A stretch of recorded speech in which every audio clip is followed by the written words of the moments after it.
अगर आप नौकरी पेशा हैं और आपकी सैलरी से हर महीने पीएफ कटता है तो ये खबर आपके लिए जानना बेहद जरूरी है।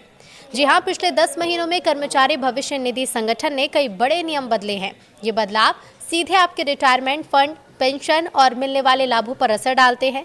तो अगर आपने इन नए नियमों पर ध्यान नहीं दिया है तो हो सकता है कि आपको फ्यूचर में लाखों का नुकसान उठाना पड़े या फिर जरूरी सुविधा से आप वंचित रह जाएं।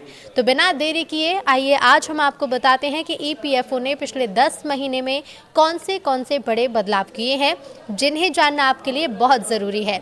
ईपीएफओ के नए नियम के तहत अब पेंशन की गणना का तरीका पूरी तरह से बदल गया है।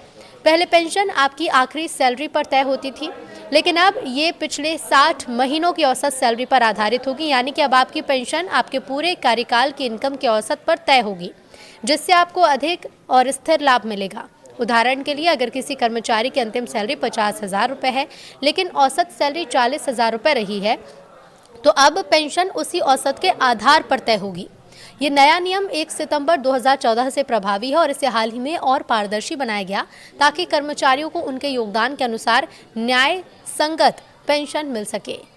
ईपीएफओ ने अपने लाखों सदस्यों को राहत देने के लिए एक और बड़ा कदम उठाया है। तो अगर अब आपको अपने भविष्य निधि यानी पीएफ से एडवांस की ज़रूरत है, चाहे वो घर बनाने में हो, बच्चों की शादी के लिए हो या पढ़ाई के लिए हो या फिर किसी भी मेडिकल इमरजेंसी के लिए, तो अब आपको लंबा इंतज़ार नहीं करना पड़ेगा। नए नियम के तहत ईपीएफओ ने ऑटो क्लेम सेटलमेंट सिस्टम शुरू किया है, यानी चुटकियों में पैसा सीधे आपके बैंक खाते में पहुंच जाएगा। असल में ये सुविधा पूरी तरह से डिजिटल है और पारदर्शिता के साथ बनाई गई है ताकि कर्मचारियों को फंड की ज़रूरत के समय तुरंत सहायता मिल सके। ईपीएफओ ने पीएफ निकासी के नियमों को और आसान बना दिया है।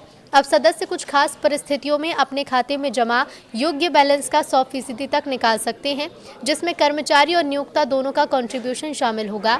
हालांकि खाते में कम से कम 25% राशि रिटायरमेंट के लिए जरूरी रूप से बनी रहेगी ताकि उस पर ब्याज मिलता रहे। ईपीएफओ ने कर्मचारियों को बड़ी राहत देते हुए पेंशन की अधिकतम सीमा को 7,500 रुपये से बढ़ाकर 15,000 रुपये तक प्रतिमाह कर दिया है किया जा सकता है। और अगर ये फैसला होता है तो इससे ज़्यादा सैलरी वाले कर्मचारियों को रिटायरमेंट के बाद दोगुनी पेंशन मिल सकेगी। बढ़ती महंगाई के दौर में एक कदम कर्मचारियों के लिए आर्थिक सुरक्षा की दिशा में अहम साबित हो सकता है। ईपीएफओ का उद्देश्य है कि हर कर्मचारी को रिटायरमेंट के बाद स्थिर आय का भरोसा मिले।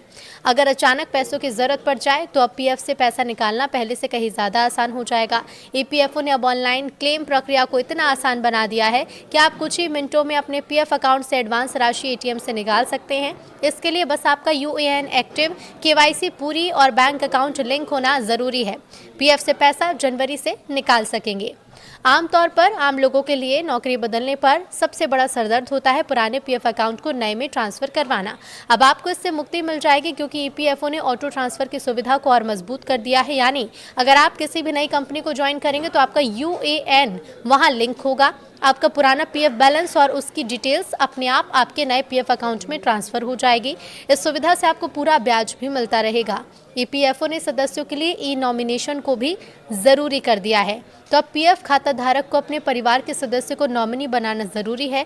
तो अगर सदस्य की मृत्यु हो जाती है तो नॉमिनी को पीएफ और पेंशन का पैसा आसानी से मिल जाता है। ये परिवार की फाइनेंशियल सेफ्टी तय करता है और फंड क्लेम करने की प्रक्रिया को और आसान बनाता है। नॉमिनी ना होने पर फंड क्लेम करने में बहुत दिक्कतें आती थी। सभी पीएफ खाता धारकों के लिए अपने यूएएन को आधार से लिंक करना जरूरी कर दिया गया है और अगर आपका यूएएन आधार से लिंक नहीं है तो आपका नियोक्ता आपके पीएफ खाते में अपना योगदान जमा नहीं कर पाएगा। ये धोखाधड़ी रोकने और सिस्टम में पारदर्शिता लाने के लिए किया गया है। ईपीएफओ लगातार अपने रूल्स और प्रक्रियाओं में बदलाव कर रहा है ताकि सदस्यों को बेहतर सुविधा मिले और उनके रिटायरमेंट फंड सुरक्षित रहें। इन बदलावों को समझना और उनका पालन करना हर पीएफ खाता धारक के लिए बहुत ज़रूरी है।